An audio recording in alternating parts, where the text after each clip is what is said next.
अस्सलाम वालेकुम नाज़रीन, मेरा नाम अली हैदर है। आपका शुक्रगुजार हूं कि आपने मेरी वीडियो देखने के लिए वक्त निकाला। वक्त बहुत कम है मेरे पास, मुझे लाइव शो करना है, लेकिन इससे पहले इतनी कोई कमाल की खबर आई है, इतनी कोई बड़ी खबर आई है, मैं रह नहीं सका और मेरे लिए था कि मैं ज़रूरी है कि मैं आप तक ये खबर पहुँचाऊँ। दोस्तों, पूरी जमातों ने मुस्लिम लीग नून पीपल्स पार्टी को छोड़ के जितनी बड़ी जमातें हैं सब ने सरेंडर कर दिया, PTI के हक में सरेंडर कर दिया है। और इमरान खान को जो लोग बाहर निकालना चाह रहे थे वो खुद सियासत छोड़ गए हैं।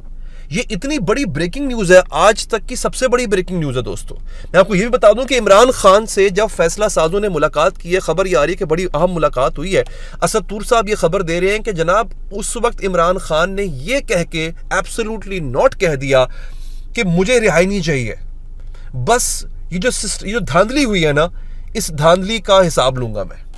और दोस्तों, इसके बाद एक इतना बड़ा इनकलाब आया है मुल्की सियासत में, इससे बड़ा इनकलाब आज तक नहीं मैं देख सका। थोड़ी देर पहले जब मैं आपको खबर दे रहा हूं, नईमुल हक साहब जो कि जमात इस्लामी कराची के अमीर हैं, उन्होंने अपनी सीट जीती। सीट जीतने के बाद उन्होंने दस्तबरदारी का ऐलान कर दिया। उन्होंने कहा कि ये सीट मुझे खैरात में दी गई है, ये सीट तो इमरान खान की सीट थी, यहां से तहरीक इंसाफ का उम्मीदवार जीता था, मुझे ये भीख में सीट नहीं चाहिए। बात यहां खत्म नहीं होती, आपको वीडियो भी सुनाऊंगा, बात इससे आगे बढ़ जाती है। दोस्तों, मुफ्ती किफायतुल्लाह जमीयत उलमा इस्लाम फजलुर रहमान के, उन्होंने भी ये ऐलान कर दिया है कि मुझे ये सीट नहीं चाहिए जो मुझे आप लोग दे रहे हैं। और सबसे बड़ी बात जो मैं खबर आपको दे रहा हूं दोस्तों, ये एक वीडियो है, मैं वीडियो आपको दिखा देता हूं। अल्लामा साद रिजवी मौजूद हैं और उन्होंने ऐलान कर दिया है, ये मेरे सामने अली रहमानी साहब का ट्वीट है कि PTI के वफ्द की सरबराह तहरीक लब्बैक पाकिस्तान अल्लामा साद हुसैन रिजवी से उनकी रिहाइशगाह पर मुलाकात। तहरीक लब्बैक पाकिस्तान ने पूरे पाकिस्तान में फॉर्म 45 PTI को देने के लिए रजामंदी का इजहार कर दिया है। ये एक बहुत बड़ी सपोर्ट है। इस वक्त पाकिस्तान के अंदर अगर कोई तीसरे नंबर की कुव्वत है, बड़ी कुव्वत है, तो वो तहरीक लब्बैक पाकिस्तान है। ये जरा क्लिप मैं आपको सुनवाता हूँ, फिर मैं वापस आऊंगा, फिर और बहुत से क्लिप्स हैं ऐसे, बड़े इंटरेस्टिंग क्लिप्स हैं, वो सुनिएगा। हम उसके साथ होंगे। अल्लाह हमें जालिम और मजलूम दोनों बनने से बचाए। जिस हिसाब से आपने हमें एक चीज में हेल्प आउट किया है वो ऑलवेज याद रहेगा। हाँ जी जनाब, ये आपने सुन लिया।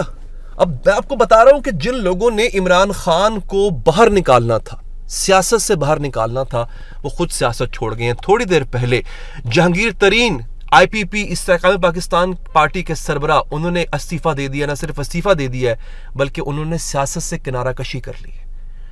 यानी उनको खुद इस बात का ख्याल आ गया कि मुझे जिस काम के लिए इस्तेमाल किया गया था वो काम तो हुआ नहीं। हमें तो लगा था कि लोग जो PTI छोड़ के IPP गए हैं, IPP को वोटों की बारिश हो जाएगी, ऐसा नहीं हुआ। वो लोग अपनी सियासत की शनाख्त ही गवा चुके। मुझे बताएं, कहाँ है आज फवाद चौधरी साहब, कहाँ है आज फयाज अल हसन चौहान साहब, कहाँ है फिरदौस आशिक अवान साहिबा? कोई नाम भी ले रहा है इन लोगों का? इन लोगों की सियासत दफन हो गई है। और यही एहसास हुआ जहांगीर तरीन साहब को, उन्होंने आज सियासत से ही किनारा कशी कर ली है। उनका पूरा स्टेटमेंट है, मैं आपको पढ़ के सुनाऊंगा। दोस्तों, मैं चाहता हूं जरा आप हाफिज नईमुर रहमान साहब की गुफ्तगू सुने, उन्होंने जो अपनी सीट तहरीक इंसाफ के हवाले की है, देखिए जरा। सैफुर रहमान NA 235 पर मेरे मद्दे मुकाबिल पाकिस्तान तहरीक इंसाफ के हिमायत याफ्ता आजाद उम्मीदवार थे। NA 235 की नुमाइंदगी सैफुर रहमान का हक है, PTI के हिमायत याफ्ता आजाद उम्मीदवार का हक है। ले जनाब, ये आपने देख लिया। अब इस सूरत में जो मैंने आपसे बात की थी कि तहरीक इंसाफ भले फिलफौर हुकूमत ना बना पाए, लेकिन ये अपनी वो तमाम सीटें जो कि इनके बकौल धांधली से दूसरी जमातों ने जीती हैं, नून लीग ने जीती हैं, वो वापस लेगी और फिर वो अपनी हुकूमत बनाएगी। आज की जो दूसरी अहम खबर है वो ये है कि तहरीक मुस्लिम लीग नून और पीपल्स पार्टी के दरमियान एक फार्मूला तय पा गया है। वो है हुकूमत साजी का फार्मूला, कि हुकूमत हमने बनानी किस तरह से है, कैसे बनानी है। 3 साल जो है वो नून लीग का वजीर आजम होगा और 2 साल जो है बिलावल भुट्टो वजीर आजम होंगे। 5 साल इस तरह पूरे किए जाएंगे। इन्होंने बेसिकली क्या कहें, हुकूमत को और वजीर आजम के ओहदे को अपने घर का मुलाजिम समझ रखा है कि जब दिल चाहा जो है इतने, तुम ऐसे वो नहीं होता खानदान में जायदाद बट रही होती है, यार एक काम करो 3 साल के लिए तुम वजीर आजम कर लो, वजीर आजम बन जाओ, फिर 2 साल के लिए मैं, है नहीं, वजीर आजम खेलते हैं। ये वक़्त है अवाम के वोट की इनकी नजर में। आप यहीं से अंदाजा कर लें कि ताकत, पावर कितना बड़ा नशा है। प्रायोरिटी अवाम को सर्व करना पता नहीं है कि नहीं है, लेकिन यह जरूर नजर आ रहा है कि तरजीह जो है वो ये है कि ताकत पे कंट्रोल हासिल किया जाए। ये जानते हुए भी कि ये इंतखाबात शको शुबहात की नज़र हो चुके हुए हैं, मशकूक हो चुके हुए हैं दोस्तों। ये एक बड़ी खबर है, इन्होंने जनाब ये किया है।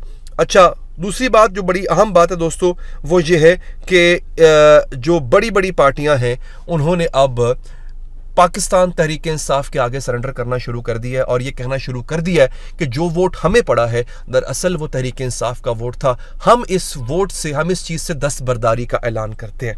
दूसरा क्या हुआ है दोस्तों, लाहौर हाई कोर्ट ने मुस्लिम लीग नून की चीफ ऑर्गेनाइजर सीनियर नायब सदर मरियम नवाज और इस्तेकाम पाकिस्तान पार्टी के सदर अब्दुल अलीम खान समेत मुतादिद उम्मीदवारों की कामयाबी के खिलाफ दरख्वास्तों पर इलेक्शन कमीशन से जवाब तलब कर लिया है। अब होगी इंक्वायरी। मरियम नवाज जहां से जीती थी वहां से भी होगी इंक्वायरी, अलीम खान जहां से जीते थे वहां से भी होगी इंक्वायरी। और इस बात का कभी इम्कान लगता है, तहरीक इंसाफ वाले ये क्लेम कर रहे हैं कि उनके पास फॉर्म 45 हैं, वो सारी सीटें वापस आ जाएंगी। इससे पहले आपको बता चुका, तहरीक लब्बैक ने कहा है कि हम सारे फॉर्म 45 इनको देने को तैयार है। अब सोचिए, तहरीक लब्बैक ने अगर इनको फॉर्म 45 अपने दे दिए तो तहरीक इंसाफ के पास मजीद सबूत आ जाएगा। इन सबूतों की बुनियाद पे तहरीक इंसाफ ने कम से कम क्लेम ये कर रहे हैं वो कि हमने 150 नशिस्तें ले लेनी है और 134 या 35 नशिस्तें चाहिए हुकूमत साजी के लिए, हुकूमत बनाने के लिए। तो तहरीक इंसाफ को ये उस बात की उम्मीद है कि भले ये फिलहाल पावर शेयरिंग का फार्मूला तय कर ले कि 3 साल किसने रहना है वजीर आजम, 2 साल किसने रहना है वजीर आजम, बिलाखिर ये वजीर आजम, ये हुकूमत चल नहीं पाएगी, ये रह नहीं पाएगी दोस्तों, ये सूरत हाल है। अच्छा, अब होता यह है कि एक और इल्ज़ाम लगाया गया तहरीक इंसाफ पे, निगरान वज़ीर आला है मोहसिन नकवी साहब, उन्होंने कहा है कि जनाब एक और सानह 9 मई करने की कोशिश की जा रही है। वो आई थिंक इम्प्लाइड कर रहे हैं कि तहरीक इंसाफ ऐसी कोई प्लानिंग कर रही है। अलबत्ता तहरीक इंसाफ खुद को इससे दस्तबरदार और खुद को इससे मुबर्रा करार दे रही है। देखते हैं किसका वर्जन दुरुस्त साबित होता है। अब तक के लिए इतना ही, मुझे दीजिए इजाज़त, अल्लाह निगहबान।